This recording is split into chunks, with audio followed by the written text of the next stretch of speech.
बरं, आता ज्यावेळेस समोरचा माणूस आपल्यात काहीतरी कमी आहे, आपल्यात म्हणण्यापेक्षा मला काहीतरी गरज आहे म्हणून मी तुझ्याकडे आली आहे आणि अशा वेळेस तुझ्या शोचा ती पार्ट होऊ इच्छिते. अशा वेळेस तू ॲज अ शो अँकर किंवा तू ॲज अ शो होस्ट म्हणून स्वतःचा मेंटल वेलनेस राखण्यासाठी तुम्हा सगळ्या आर्जेसकडनं काय प्रयत्न तुम्ही स्वतःवरती करता?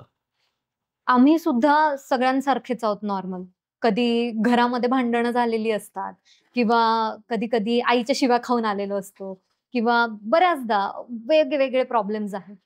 पण अशा वेळेला मी एक विचार करते, की माझ्यापेक्षा पुढच्याच्या आयुष्यामध्ये अजून काहीतरी मोठा प्रॉब्लेम असेल. सो मी माझं बर्डन त्याच्या अंगावरती नाही टाकू शकत. माझा खूप सिंपल फंडा आहे, की मला जेव्हा पण खूप लो फील होतं ना, मी हाय एनर्जीची गाणी ऐकते. क्या बात है! आणि मला असं वाटतं, की ते फार वर्क होतं. गाणं हे आयुष्याचा एक पार्ट आहे म्हणायला हरकत नाहीये. हं, कारण हं.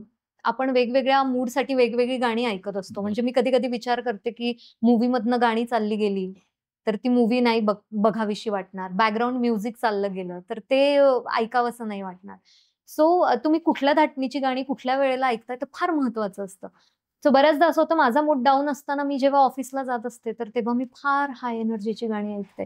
आणि माझे काही मित्र-मैत्रिणी आहेत त्यांच्याशी मी शेअर करते, की यार आज असं झालं आणि मग त्यांच्याकडनं जो रिस्पॉन्स येतो, मग कळतं की नाही चालूच असतं. माझी आई म्हणते, की कुठलाही प्रॉब्लेम 3 दिवसांपेक्षा जास्त आपल्या आयुष्यात राहत नाही आणि बरेचसे लोक आहेत, की जे 3 दिवस पण दम नाही काढू शकत. सो बरोबर आहे. फक्त 3 दिवसानंतर बघायचं काय मॅजिक होतंय आणि ते माझ्या आयुष्यात वर्क झालंय. वाह! त्याच्यामुळे तो फॉर्म्युला घेऊन मी पुढे जाते. क्या बात है!